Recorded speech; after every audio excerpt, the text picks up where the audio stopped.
திருவல்லிக்கேணி பெண் பிள்ளை ரகசியம் 32ஆம் ரகசியம். பொன் வட்டிலை எறிந்தேனோ ஆழ்வானைப் போலே. பன்னீராயிரப்படி குரு பரம்பரை பிரபாவத்தில் கூரத்தாழ்வானுடைய பூர்வ விருத்தாந்தம் உடையவரை ஆசிரியிக்கும் முன்னர் வாழ்க்கை பேசப்பட்டுள்ளது. அதில் காணும் விஷயம், கூரத்தாழ்வார் என்ற ஸ்ரீ வைஷ்ணவர் கூரமா நகரை ராஜாவாக ஆண்டு வந்தார். அவர் குமாரர் ஸ்ரீவத்சாங்கர். இவரே பின்பு கூரத்தாழ்வான் என்று பிரசித்தரானார். ஸ்ரீவத்சாங்கர் ஸ்ரீ வைஷ்ணவ பாகவத நெறி தவறாது அரசாண்டு திருமால் அடியார்களை பூசித்து வாழ்ந்து வந்தார். அவர் அரண்மனையில் பாகவத ததியாராதனம் தினம் பெருமளவில் காலை முதல் இரவு வரை நடக்கும்.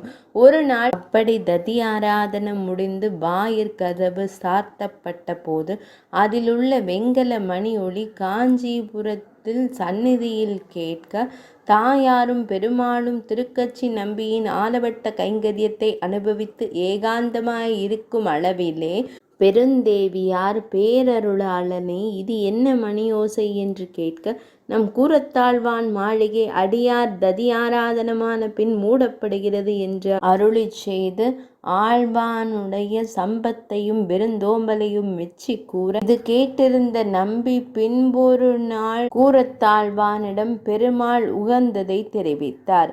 ஆழ்வான் அகிலலோகநாதனும் சகல ஐஸ்வர்ய பூர்வனுமான பேரருளாளன் நமது ஐஸ்வர்யத்தை மெச்சி கூறுவதா என்று வெட்கம் கொண்டு வைராக்கியம் தலையெடுத்து அரசை தக்கவரிடம் கொடுத்துவிட்டு கைப்பொருட்களை எல்லாம் தானம் செய்துவிட்டு தம் மனைவியரான ஆண்டாளுடன் பெருமாள் கோயிலுக்கு எழுந்தருளினார்.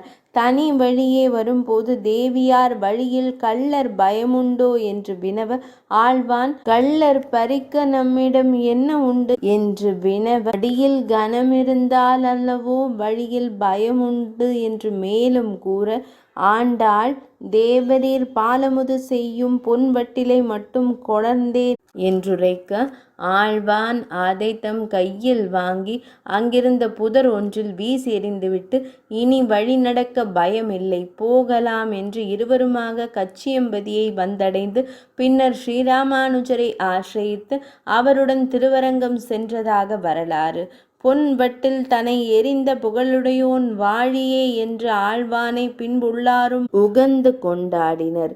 இப்படிப்பட்ட வைராகியம் மற்றொருவருக்கு வருமோ என்று கேட்கிறார் அம்மையார். 32ஆம் ரகசியம் நிறைவடைந்தது.